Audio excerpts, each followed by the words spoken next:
Hello! It's me, Charina May. So for today's ganap nga guys, ito nga yung sinasabi ko sa inyo, literal na biglaan na as in na bigla ang ganap talaga. Daming biglaan na. And eto nga yung continue nung sa vlog ko na dun sa Liempo yung title. Sa mga di pa nakakanood na vlog ko para maintindihan nyo kung bakit biglaan to, panoodin nyo muna yung vlog ko na yun. And ayun, sa kakadaldal ko dito nakarating na nga pala kami dito sa resort na pagsiswimmingan namin. Dito nga pala sa Villa Alfonso. Located yan guys sa San Isidro sa pagtaas ng Tampok. Makikita nyo sa video ko dun sa malaking gate. Doon na yun, pag may nakita kayong malaking gate, yun na nga yun at puting gate. At nakasama nga pala namin si Miguel, yung kapatid ni James, dahil nga nung pinaplano namin to, nakasama namin siya. Kaya yun, nakasama siya sa biglaang swimming.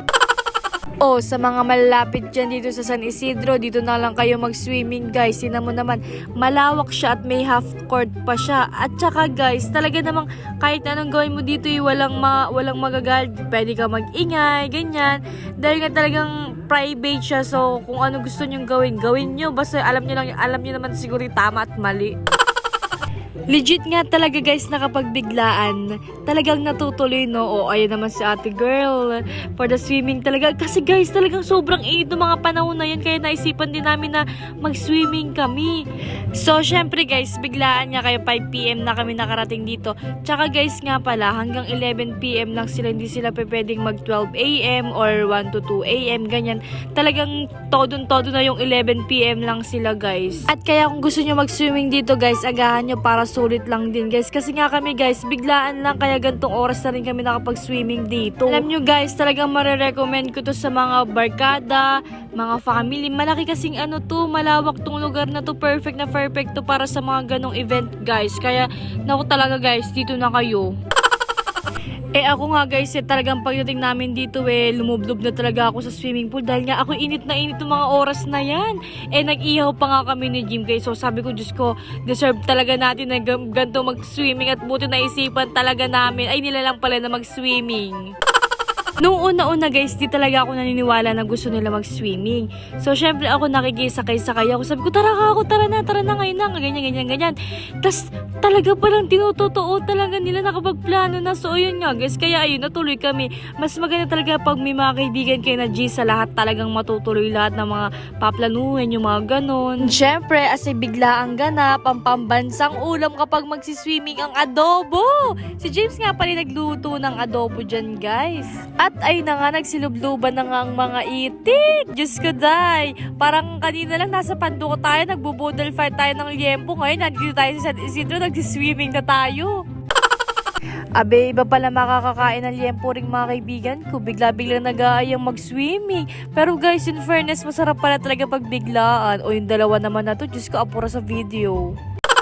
And syempre, pagkatapos mag-swimming, magugutom tayo. Ba't kaya nasa tubig lang naman tayo. Sa bagay, nakakagutom din yung langoy ng langoy.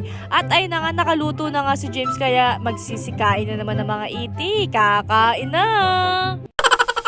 Diyos ko, day, alam nyo ba, habang ini-edit ko to, natatawa ko. Literal, kasi talaga biglaan to.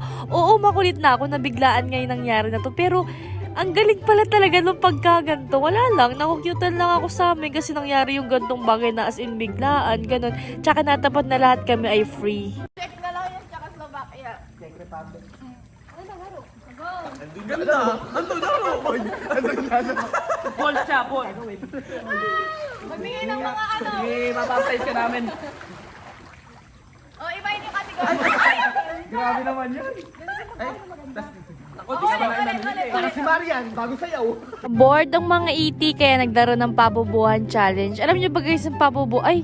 Oy, ba't nagpapakyut ka sa video?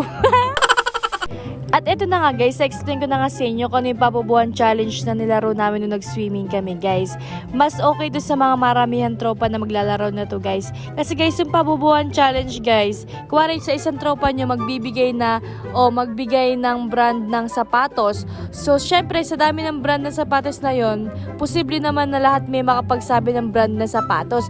Kaya kung sino hindi makakapagsabi ng isang brand ng sapatos, siya yung bobo. Ganun lang guys, diba? Gets nyo ba?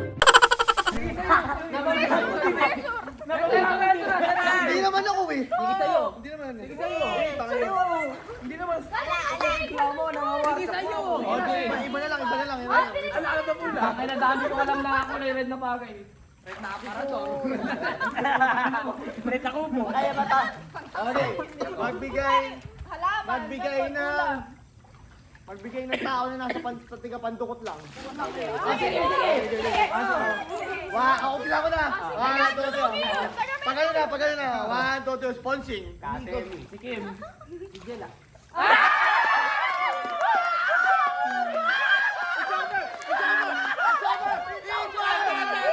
O, di ba ganyan kami kasaya, guys? Diyos ko, day, sino ba naman makakaisip na magbigay ng tao sa pandukot?